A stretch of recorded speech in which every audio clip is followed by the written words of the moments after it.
There's headline-grabbing news in the fight against cervical cancer, with research claiming that up to 90% of cases can be avoided through the use of vaccination. Researchers in England have been studying a program to jab young teenagers against the HPV virus, which can trigger the disease. And they say the positive effects have already become apparent, as Dominic Hughes now reports. Almost all cases of cervical cancer are linked to the human papillomavirus.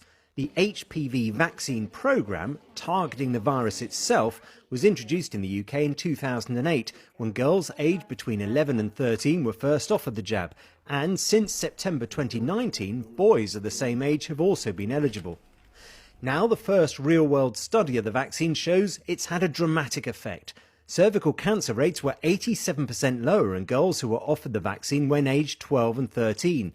It's estimated that by mid-2019, the HPV jab programme had prevented around 450 cervical cancers and around 17,200 pre-cancers, all of which would have needed some medical intervention.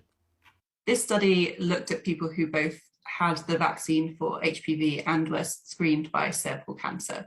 So cervical screening still remains important. As the vaccine gets taken up, more and more people are vaccinated, we might see changes to what the screening program looks like. So that might be how often you go in or what the test looks like. But for now, it's still really important that if you're invited to cervical screening, to consider going.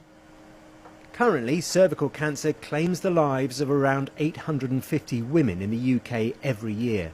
But the researchers believe that in the future, a combination of the vaccine and screening could mean hardly anyone goes on to develop the disease.